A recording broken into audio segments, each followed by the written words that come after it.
We're ready to get started for the afternoon, aren't we?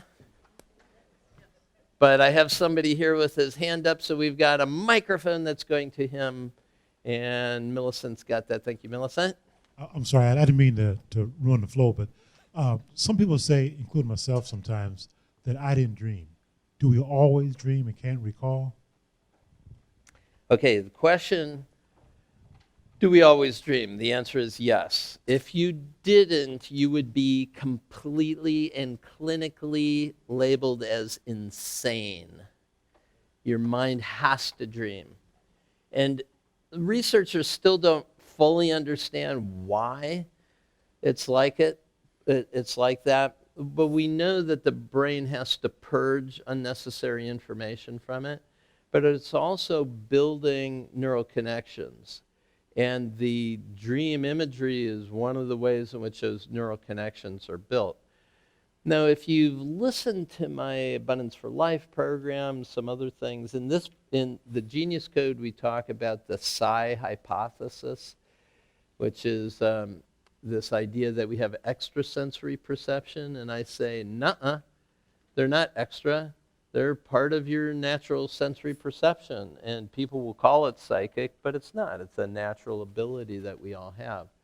In dreaming mind, you will also find yourself entering states of what we would call lucidity. And there is actually an order of reality there that's other than this normal reality that we participate in. Some people call it the astral plane. But I actually belonged to a group for a number of years with my wife. We get together Saturday night in St. Paul. And it was called Search and Prove. And this group of individuals they were basically the original Ghostbusters. I don't know if you ever saw the Ghostbusters movie, but these guys would be called to help earthbound spirits move out of homes where they had basically got stuck. They didn't know that they were supposed to go to the light. They were so earthbound, they were so enmeshed with the energies of their life, and they were so disturbed that they just stayed. After they died, they stayed with the house. And so they would keep disturbing anybody who moved into their house. I don't know if you've ever heard about such a thing, but they would go in, they'd be called in, they'd work with these spirits to leave, and they were really quite successful at it. So one of the things that they did is they'd get together in groups, and we'd get together then in the dream world. It's talked about in Stephen LaBerge's book on lucid dreaming, but basically it's called consensual dreaming. So we get together on Saturday night. We all agree that we're going to get together that night on the astral, and then Sunday morning we wake up, make a note of what we experienced. And it's really something quite remarkable. So one of the things that we're doing with our exploration of some of these tools is opening up a realization that we can actually function in multiple levels. Our waking state is one way in which we can do things. Our sleeping state, we have the ability to do other things as well. You can do things with your conscious mind. You can do a lot more with your non-conscious mind. That's where natural brilliance really comes into play. Okay? So let's get into it. We started with the release step. I want to give you some additional techniques for release, but I also want to make sure that you have the focus on this. Why, what is it that we're going to be working on as an issue for you? And when I say issue, you can think of it as a goal that you're stuck in, or an issue where you want something, but you keep oscillating back and forth for it. So I've created a chart, basically, that has 4 circles on it. And really, these match up with the quadrant model that I was talking about before. And what I'm saying is that there is a comfort zone that we live in between what we want and the status quo. So our status quo is disturbing enough to get us to want to make a shift, but it may be that making that shift isn't compelling enough that it keeps us from leaving the status quo. And so we end up oscillating. So what I've asked you to do is I ask you to think about what is the desired outcome or the desired future that you would like to have take place. Place that on one end of that model. And you'll find this on page 43 in your playbooks. And what's the opposite of that thing that you want to create? It's actually the opposite of it. I'm going to use the word fear, but we'll just say the opposite. And you could say, well, it's not so much fear, it's just the power of inertia, that you're willing to suffer while evils are sufferable. You'll take it as bad as it is just because it's a familiar problem is better than an unfamiliar solution, right? That's why I say people don't really fear success. They fear their imagination about what might happen if they pursued their success. It's not the success they're afraid of. It's about the unintended consequences that they can't predict. So you realize that all of our problems today are the unintended consequence of our prevailing problem-solving model. Everything that you've done up until now to solve all the problems that you face have brought you to the problem that you now face. And if all you do is apply your historical problem-solving model to this, you'll get more of the same. As Einstein said, you can't solve a problem from the level of thinking that put it there to begin with. Right? So, whatever this is, we'll call it status quo. I'll say it's the opposite of this. It's the opposite end of a continuum from there to here. So if we take our life as being a series of continuums, right? Health, wellness, whatever it might be. Let's say I have a health goal. 0 on a scale from -10 to +10 is the absence of illness. It doesn't say anything about how healthy I am. It just says I'm not sick. 0 to +10 is the definition of my health. High-level wellness is +10 on the scale, right? So I may allow myself to get only so sick before I do things that are going to make me well again.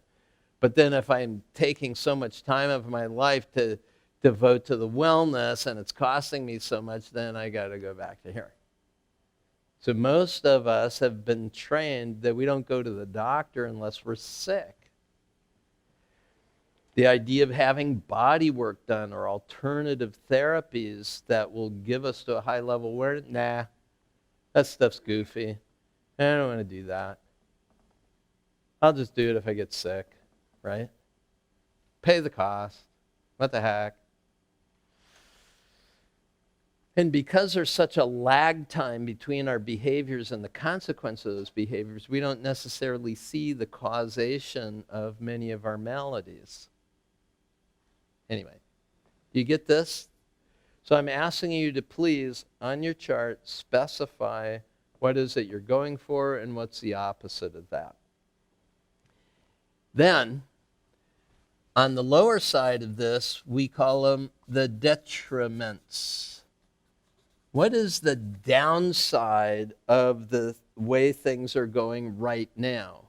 And so the negatives in the present that we're going for, that we're trying to get away from, right?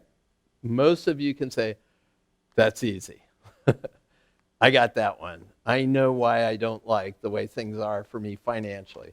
I know why I don't like the way things are for me for my health, in my relationships, in my career, or whatever it might be. So It's easy to start with this one, present negatives. Then we want to look at the benefits.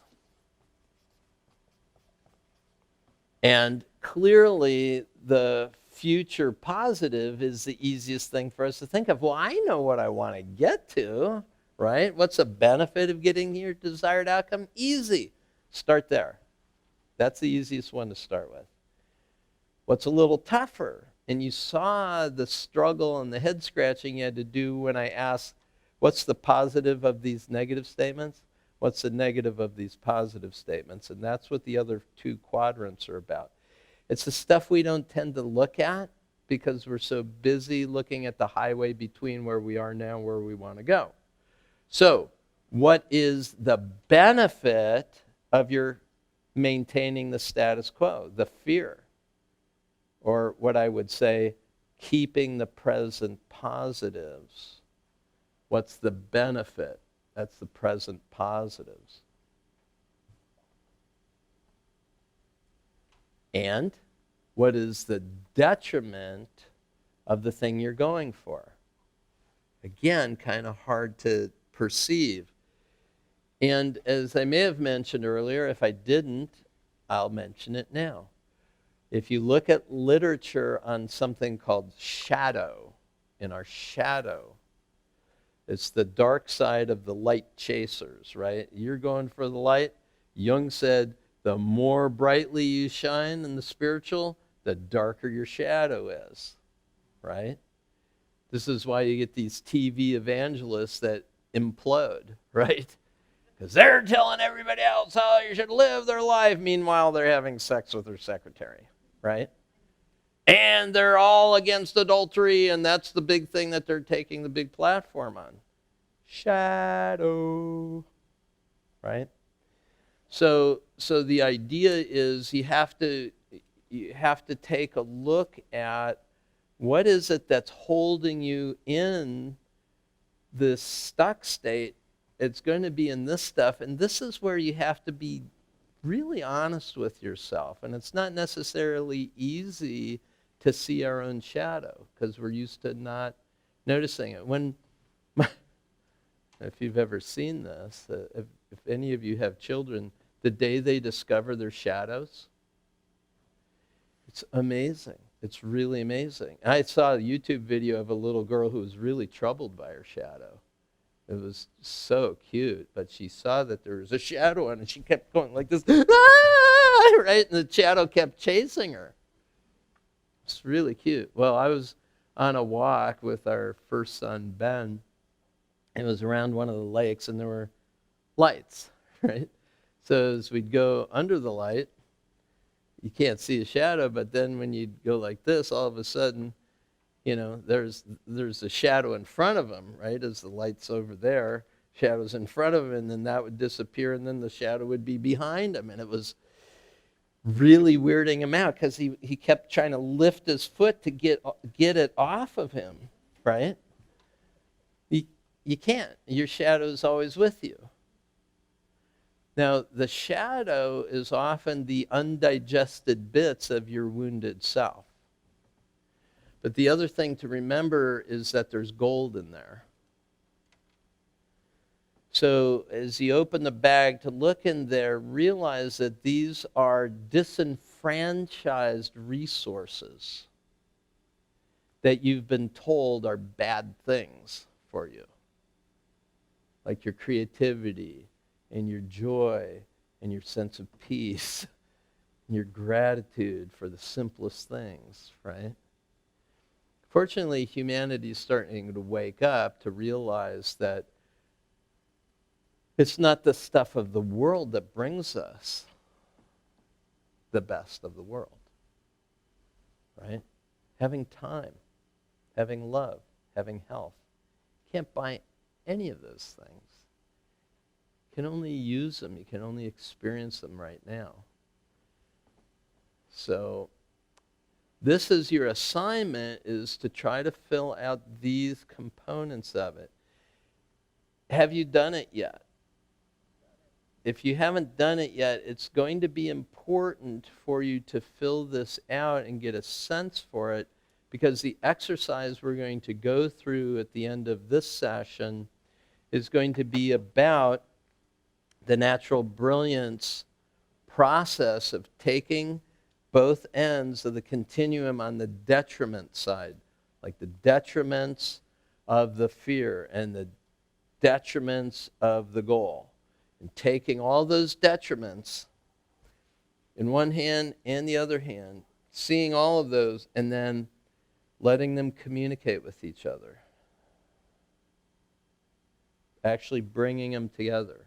You got to realize that your neurology has separated these so intensely that there's like a split, a schism in your energy field, in your brain, in your body.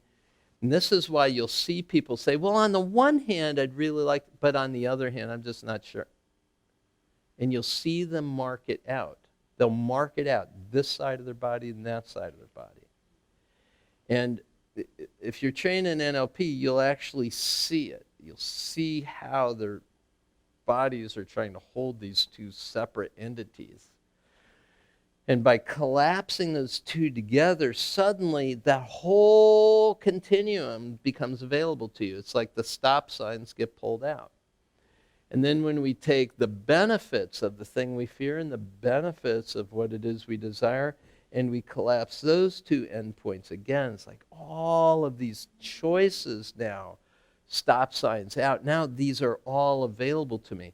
And I still haven't made any progress as to where I'm going yet, but at least all my resources are here. They're embodied, they're available, and I have choice. I'm no longer stopped by my stop signs. It's like Sheldon going behind the line, right? And they say, out-of-the-box thinking. Literally, it's out of the mental model that's holding the problem state in place.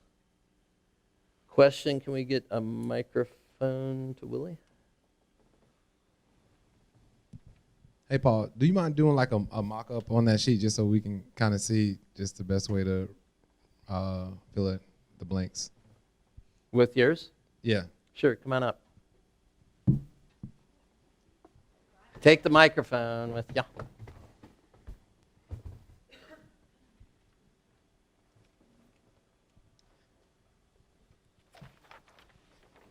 So, tell me about your goal. So I guess my personal goal is to further my human development, and then like my career goals are to have more success as a comedian. Okay, more success Mm-hmm. as a stand-up comic. Yep.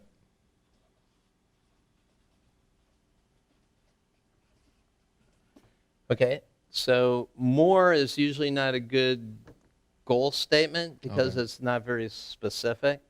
Are you in charge of whether this happens or not? Yeah, I believe so. Yeah, so you, by promoting yourself, by working on your material, by testing material, by getting good response, by social media, by being skilled and all that, that's all going to help out, right? Yeah. So I'm going to put more success as a comedian as a good starting point for Okay. now. And you know that your human development work is going to help so that I can enjoy more success as a comedian. Okay. And what is the thing that you fear? Fear.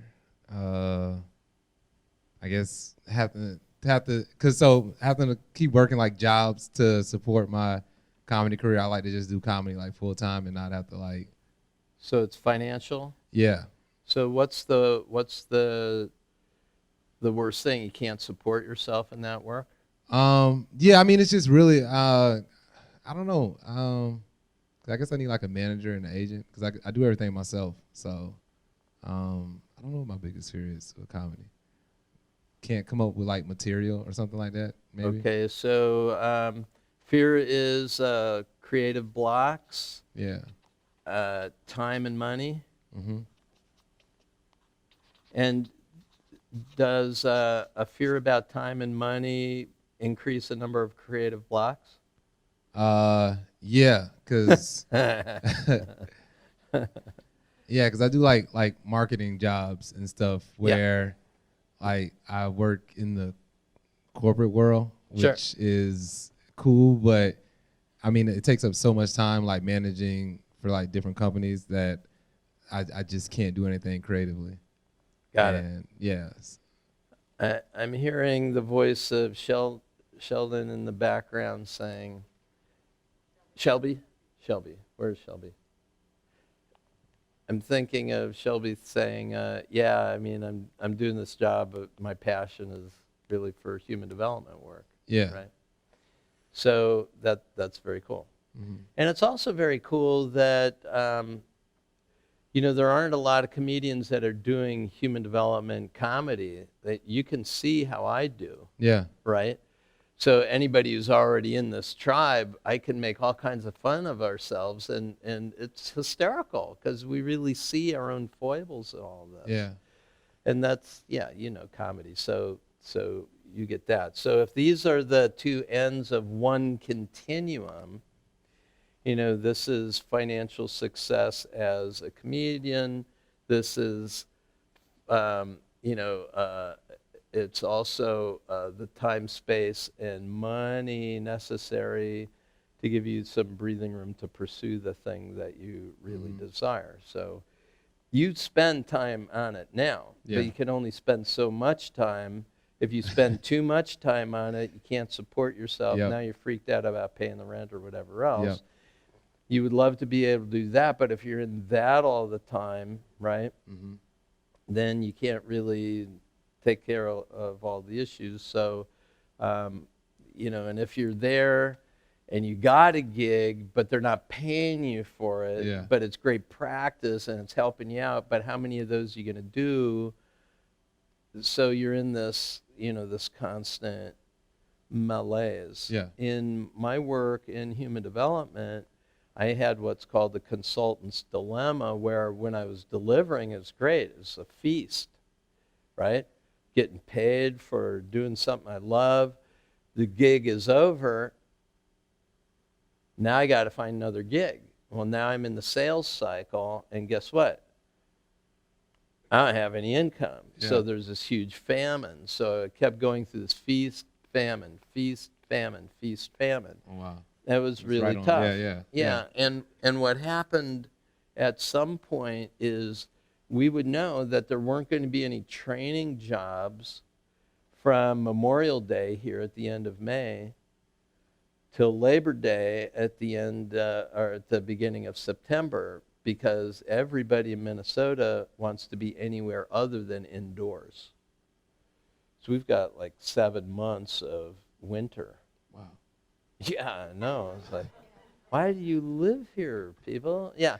So what happens is training jobs would dry up. Well, great. I got time with my family, and they're out of school. The kids are out of school. But man, whew. Popcorn and camping again, Dad? Yeah, that's what we're doing. Can we go to Disneyland? No. So the idea was lots of feasts, lots of famine, enough to get by. Right? So what happened was we trained trainers, and then we sold product. And suddenly the summer months were some of our best income months. Okay. And I didn't even have to be there. Wow. So it got it was amazing. Okay. And then all I was doing was creating product. So, for example, I could do a program that I loved, and a company would make $100,000. Doesn't sound bad, but if you've got 20 employees, that's not much, right? And it would take, a bunch of weeks beforehand, a bunch of days and activity, and then a bunch of time afterwards. But if I spent a similar amount of time, maybe 2-3x that, we'd launch a product and we'd make $1 million on the launch. Wow. So guess what I had to do? No more programs for you, Paul. Sit behind your computer and generate our next product. You get it? Yeah. So again, there, in a very real way, this is the kind of dilemma that we're set up with. Mm-hmm. It all makes sense. The question is this as good as it gets? And the answer is no. There's a lot of opportunity here. Is there a blue pen? Yeah. So question is, what's the detriment of the opposite of your goal? What are the detriments associated with having not enough time, money, and having creative blocks? Not having food to eat. Okay, and- so it's like on Maslow's hierarchy of needs. It's like survival mode, Yeah. stress. Yep. What else? I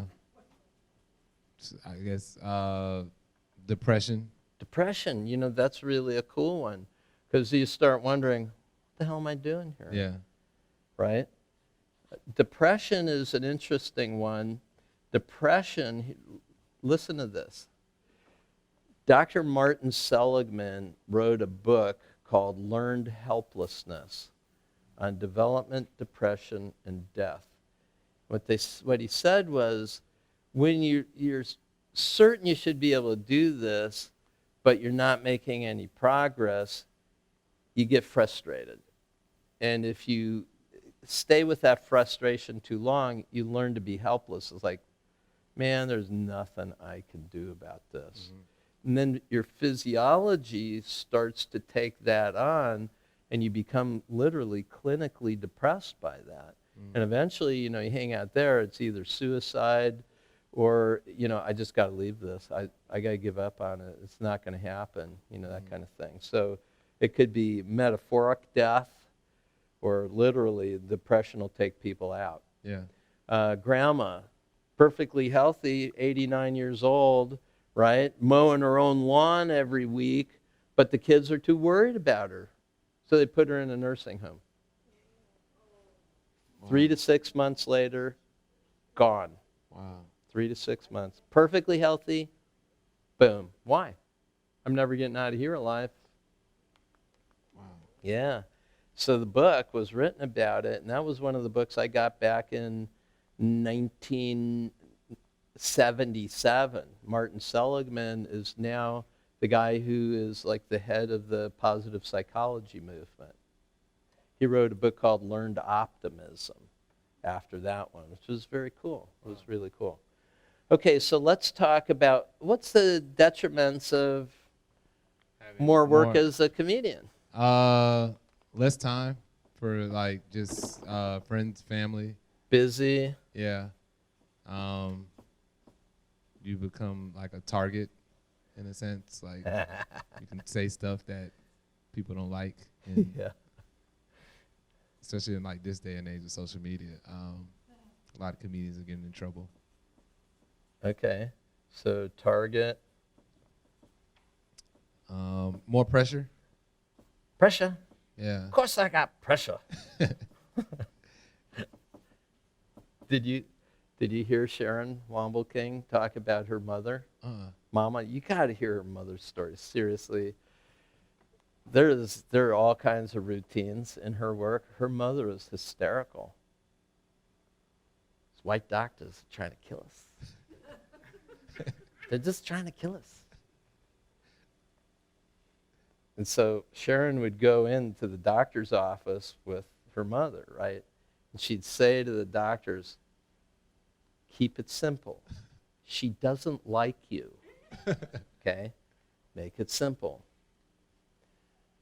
Mrs. Womble, you've got hypertension. Tension? Of course I got tension. If you were black in this country, you'd have tension too. It's like, doctor, simple words. Mrs. Womble, you have high blood pressure. Pressure? Of course I got pressure. You got pressure too. I got pressure worrying about my boys out on the street. Of course I got pressure. Well, we need to get your blood pressure down. We need to give you a pill. I ain't taking no pill. Don't give me no pill. Right? Oh, God, I'm telling you. Oh man. It's hysterical. Wish you would have told it. Yeah, no, you can connect with her. It's great. So these are all really cool. Okay. What? I'm taking his job. No way. No, I mean, Paul's look a at this master. guy's face. He's gorgeous, isn't he? He's Thank gonna you. be. You're gonna be a superstar. I mean, Thank you. you're gonna so good. Thank you. Okay. Did you have a question about these detriments? Yes. I need another microphone to be run.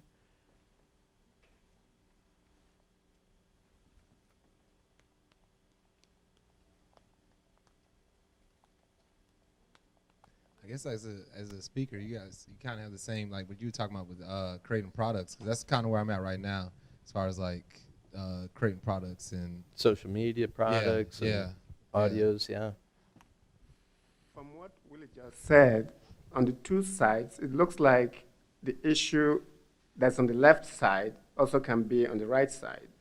That is, if you are stressed, that can culminate into depression because of the creative blocks and lack of time and money. When you're successful, then you can have pressure and being busy that can also elicit the same response. No time off, Right. can't chill out. You got the paparazzi on you all the time. You got to fight them off, right? yeah.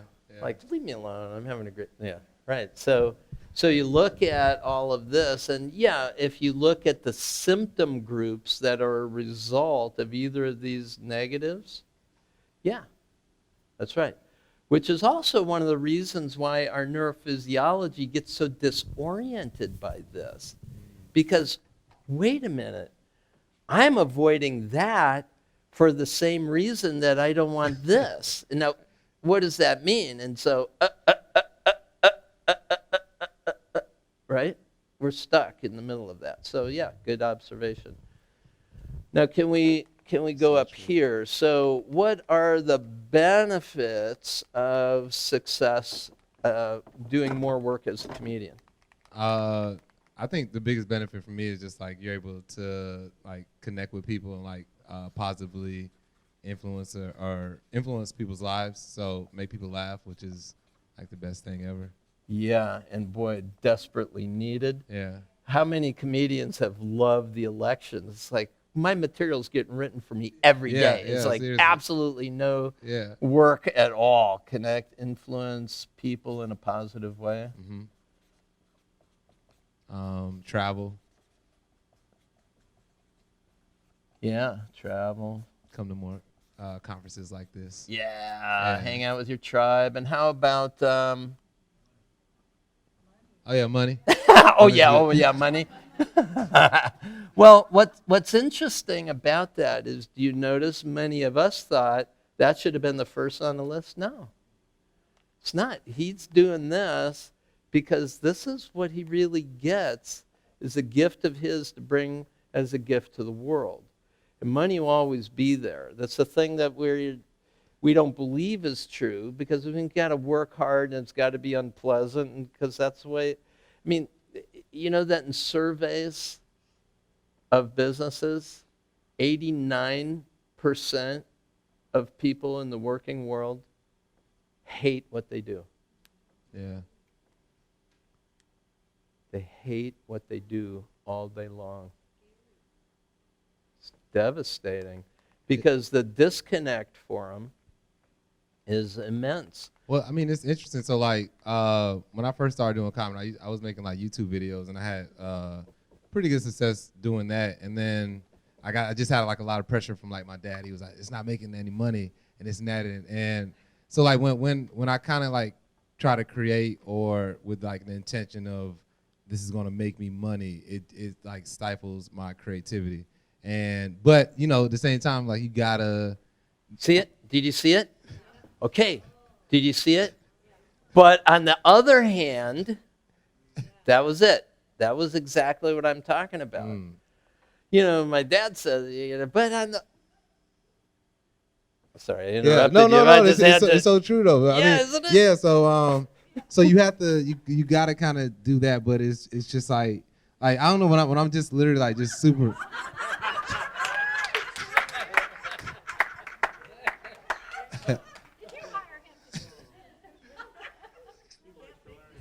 Your body can't not do this. This is the whole point. It's like your whole body gets this disorienting dilemma. It's a disorienting dilemma. It's why we call it an issue. We can think of it as a problem and we can point to components of it, but the reason the problem stays in place is because it's deeper than that surface structure. It's in your neurophysiology. It's life and death to your body. Wow. Yeah, isn't it? Yeah. I'm sorry, I interrupted you twice. No, I couldn't even control it. I put my hand up again. Yeah. Okay. No need to. So go ahead. Yeah. Yeah. But yeah, I definitely feel that strain. Okay, good. So tell me about the benefits of not having time, the benefits of not having money, and the benefits of creativity blocks. The benefits of creativity blocks. I guess it forces you to find a way to work through them. Okay, forces you also out of the pocket of what you've been thinking that isn't getting you where you want to go. Yeah. So even in material, like if your material's not fresh, You have to. you know, a block, I'm trying to get more material out of the same stuff. Well, I think you have to try new things or different ways to do something different that you haven't done before in order, because if you're doing the same thing and it's not producing a result, then logically you're like, all right, let me try something different. So Yep. Like today, what I was saying, like with doing the natural brilliance, like when I was walking to the mall at the grass, like ideas were just like literally just like exploding in my head, and I was like, wow. So I mean, I have those moments, but never just like just constant, like I literally couldn't stop them from coming. So that was really Good. Now, did you notice it was a whole brain activity because it was this side and it was this side? Yeah. So those like brainstormy things is when his whole mind is lit up. Now, it's interesting that it came as a result of this. Yeah. The thing you're actually trying to move away from. Yeah, no, well, so I was in San Francisco in 2010, and which is probably, I don't say one of my most creative. Well, it was a very creative period in my life, but I was literally like, I lived with, like, I guess I was homeless to a certain extent, because I was living. Technically Technically, I was, because I was living. Well, I guess I was. I was living on my friend's couch, and I didn't have a key. So if they would have like locked the door, I literally I'd have been like locked out the house. But like creatively, it was amazing because like I didn't have to like think about anything except for my work and what I was creating. So like there was no pressure at all for like anything. I was like, whatever, Yeah. So so it was very liberating. So I've noticed like the times where I feel most creative is where money isn't an issue. So either like I work like my jobs and I save up enough money to last me for a little while and I can just create, or I'm like dead broke and I don't have to worry about rent. But that only happened like once in my life. So Well, and here's the other thing is it's hard to face your dad when you're living out of somebody else's car because you can't even get into their couch, right? So, although there's freedom and there's no responsibility, you don't have a mortgage payment, you don't have car payments, you don't have to worry about anything. You don't need a whole lot to eat. Doesn't look like you're a super beefy guy anyway. So, the idea is that you've got a lot of freedom to let your mind go. And as long as it's focused, and guess what? The focus comes because you realize, I got to bust this thing open. I'm really interested in that. So it's cool. We think that the way to solve our financial problems is with money.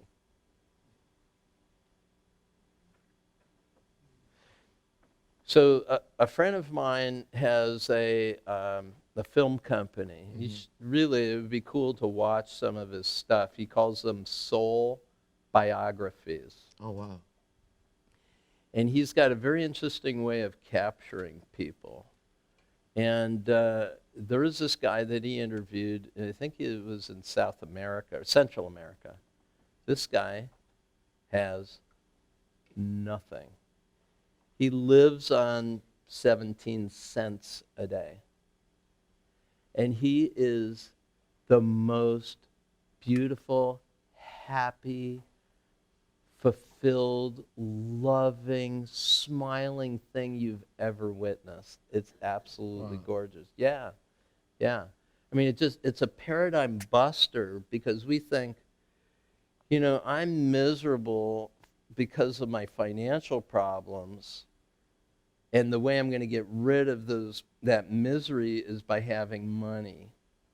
And if you survey people at any level of income, whether it's from abject poverty to multimillionaires, every one of them, if you ask the question, at what level of income would you feel happy? All of them say 20% more than what they're making that day. If you do the math on what the number is that they say, they all say 20% more would make them happy. It's a fallacy. So it's really interesting, and what you're really doing is kind of proving that out by what you're saying here. So we've got a question here. So Casey said one of the benefits of the creative block is you can't bomb or fail if you don't create. And she also talked about this. So is that it? Okay. Is that one for you? Are you do you feel like if you're not exposed, if you're not a target?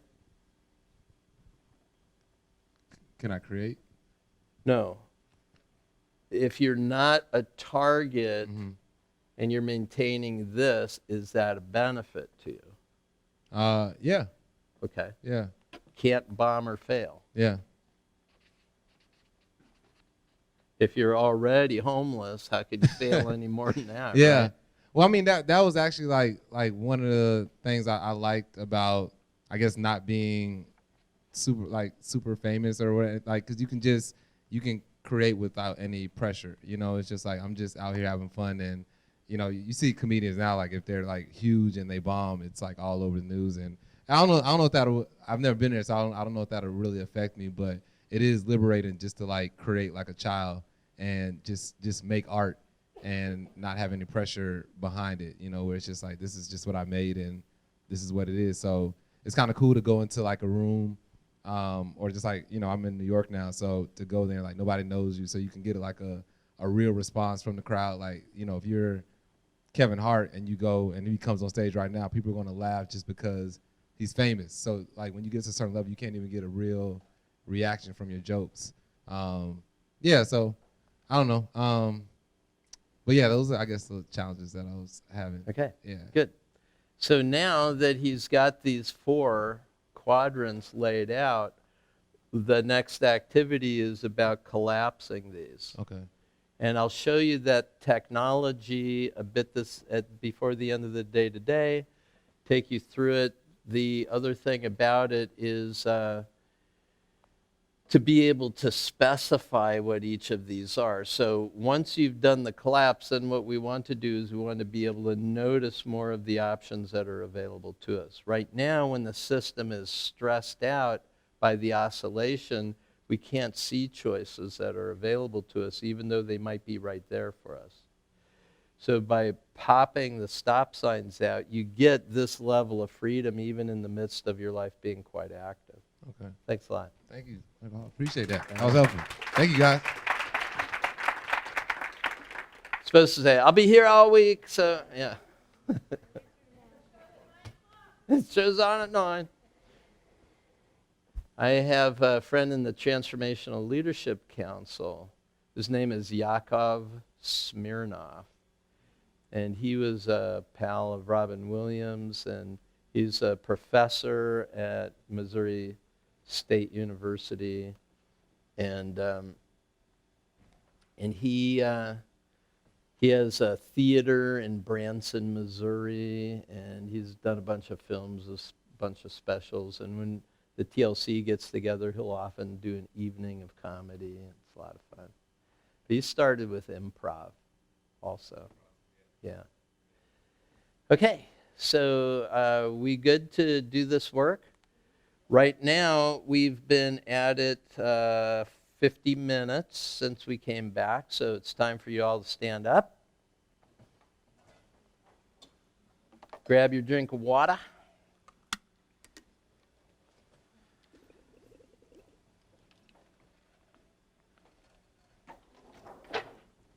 And we'll take that poster off the wall now.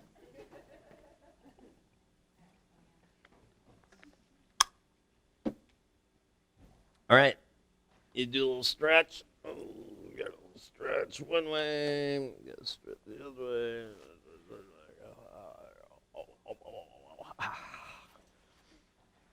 Couple of shoulder rolls. Okay, we're going to do some qigong bouncing. So we'll do a little bouncing. Now, those of you who are joining us who haven't had this experience yet, we're not coming off the heels. We're leaving the heels on the ground, and we're bouncing at the knees. Let your arms be nice and loose. If you can, as you do it, kind of gently sway back and forth. Let your arms swing as you bounce.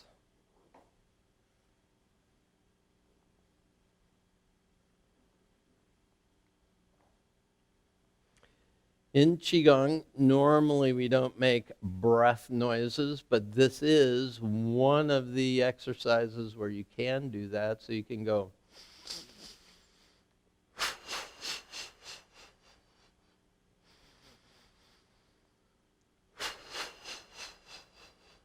Okay, hands over the head, keep the bouncing going.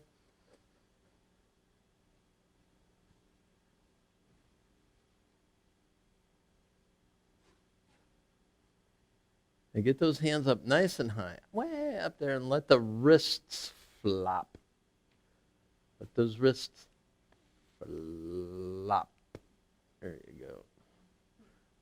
Wendy, you got to help him so he gets his wrists flopping. Okay, and then slowly lower your arms. Keep the bounce going. Keep it going. So, this idea, keep going. This idea of standing up every so often, getting a drink of water, doing a little stretch, doing a little movement exercise, very helpful, very important. And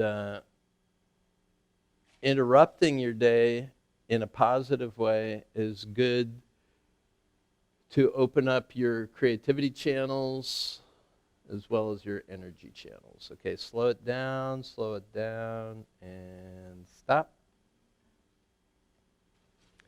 Okay, tapping on the side of the eyes. I'm ready to break through.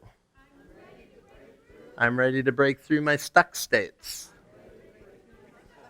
Both sides of my brain will work. Both sides of my body will integrate. I'm learning with my whole brain. I'm learning with my whole body. Learning to create the life I want. Learning to create the life I choose. I choose to create my life. All right, good. All right, have a seat. Let's get into it. Want to show you a couple of things.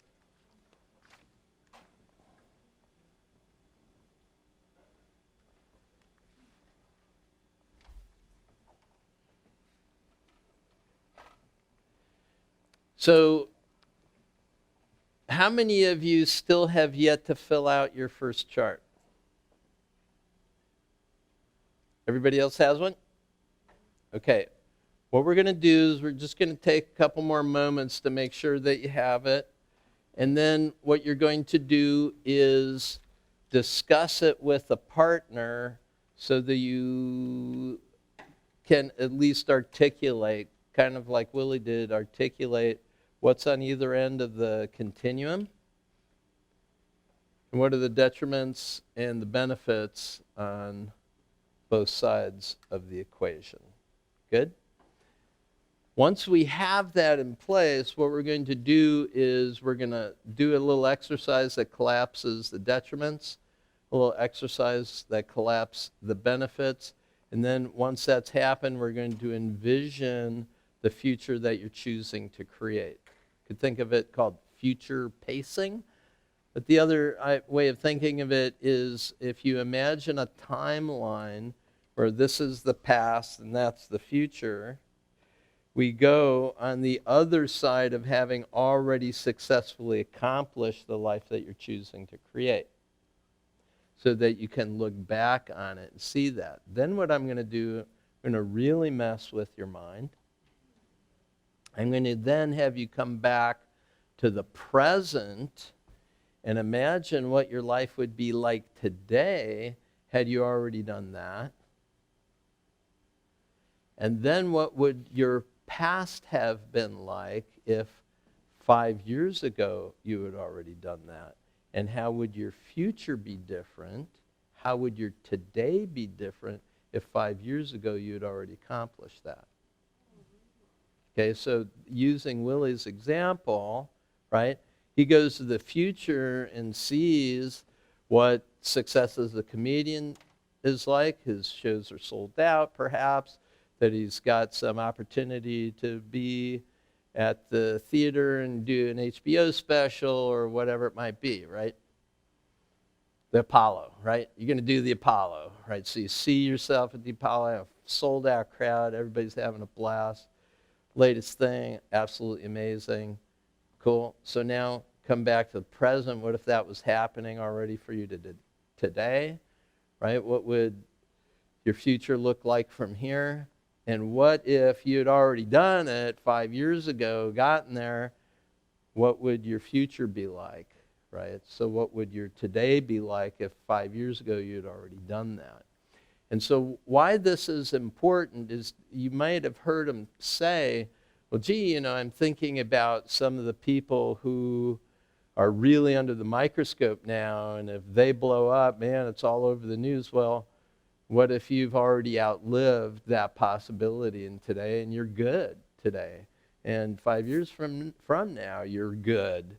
It starts to retrain your neurology that those are all just made-up stories that don't really carry any weight. And they no longer need to send you into oscillation. So when I say I'm messing with your mind, I'm messing with what's called your time sorting. And by doing that, it's easier for you to embody or envision all of your resources available to you. Got it? You're hearing it, but I'll take you through it. First thing I need you to do, make sure you have a fairly good idea about the chart. Don't worry about getting it perfect. Have a good sense of your chart. Talk about it with a partner. Okay? We're going to come back in 8 minutes. So start your dialogue. Hi, hopefully all this is making good sense for you. And the chart, which we have several printed in your manual, page 43 is one of them. The chart isn't the thing that's the most important. It's the thinking that you do. And what you might have noticed in the example of Willie is how his body really seemed to isolate these two distinct states within him. And what we're going to do is we're going to be working with those two distinct states. On one hand, I think this way, and the other hand, I think about this another way. So the next exercise that's coming up is an opportunity to really feel that in your body, how that works. So the best of your ability, try to get your chart put together. In a few minutes, we'll get started with the exercise. They needed a few more minutes to work on this, so I've given them an extra 4 minutes or so. So I want to make sure that you understand some of the things that I'm hearing from the groups that are getting together. One of the participants had all 4 of their goals in the 4 circles. No. Take one of the goal areas of your life, whether it's relationships or whether it's health, whether it's a success goal, which could be career or financial, or whether it's a growth goal, which could be personal growth, professional growth, spiritual growth. And you pick one of those and think about what the issue is, what I like to refer to nowadays as the disorienting dilemma, that the issue that keeps you oscillating. And once you've found that, then we chart it out. What is it that you're going for, and what is it that is in place today that you are trying to move away from, the thing that you don't want. And specify the detriments, specify the benefits. And when you have at least a pretty good idea, and don't worry about doing it perfectly right now, get at least a good approximation for what you think the problem is, as it is. We're going to do the exercise, the first example of the natural brilliance protocol, the collapsing of the anchors. And it'll give you some better idea about how to refine your work with this as the program goes on, which would be later on in the afternoon, as well as preparing for the session tomorrow. So we'll be back together here in just a moment. Might as well keep rolling the camera. Okay, James? So this is the defining of the 4 quadrants, right? That's the first step. That's the one that we're on now. And then there's going to be a 2-part exercise. One is where you take the detriments and you separate them into hands, and then you bring them all together and let your whole body integrate that. And another way of representing that is here are the resources in each hand. You could think about these now as the benefits, but they could also be the detriments. And you see how one side of the body is separate from the other. Then what we're going to do is bring those 2 separate resources together in a way that blends them, merges them. That's where the real learning in your nervous system, where your neurophysiology really begins learning. And then here is the fully integrated, all your resources fully available to you state. And this is what I'm going to be taking you through in just a few moments. Good? So let me give you a quick overview of what we're going to be accomplishing here in the next exercise. If you turn to the last page in your playbooks, you'll see a chart. It says start. It looks like this. You got that? So we're going to do the first 3 steps. You just actually completed step 1, right? The very first one, where you're marking out the 4 quadrants, essentially. These are the 4 quadrants. Again, if we put that back together with the present positives, present negatives, and so on, these are the 4 quadrants. We normally would move from here to here, but what holds us back is here to here. So what we're working on first is identifying those, making sure we've got those 4 quadrants, and each one of them is represented in your own neurophysiology in a particular way. And I don't know what it is for you. This protocol doesn't need me to know. The other thing, I don't know if you've realized about this work, I'm not asking where does this come from. I'm not interested in the personal history that put it there. We're starting with you now. And guess what? Right now, you're okay. Do you realize that? Right now, you're okay. Now, you can project into the future all the not okay stuff, and it's based on history of not being okay enough, not sufficient enough, not safe enough, not loved enough, whatever it might be. Truth is, right now, you're okay.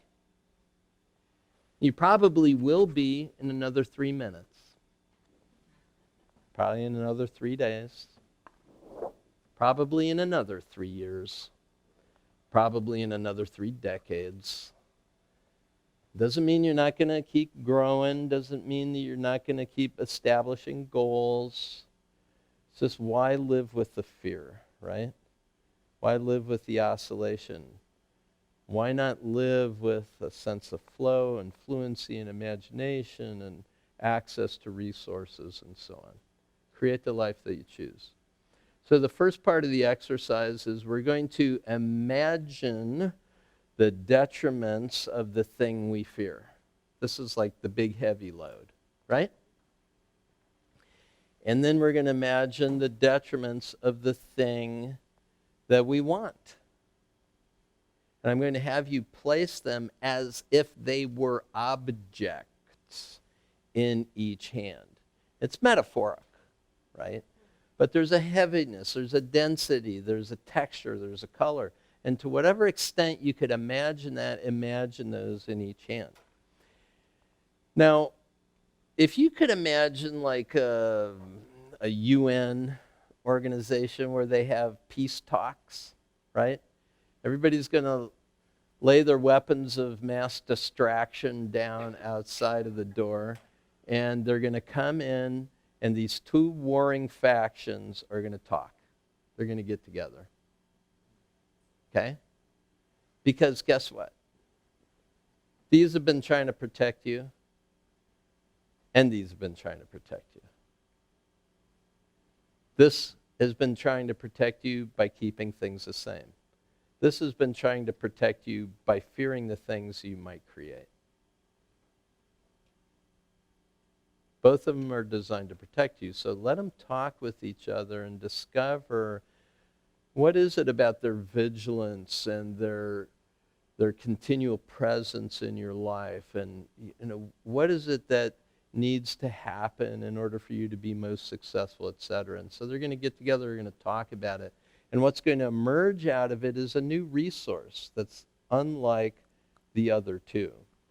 It's a collapsing of the two. So we're actually going to integrate these two together. Another way of visualizing that, imagining that, is that these two separate sides, you can feel it in your face and your torso and your leg, and it's in that hand. You can feel it, this one, and this hand, and wrist, and arm, and face, and torso, and leg. And those two separate things now are going to come together and form a new resource in the middle.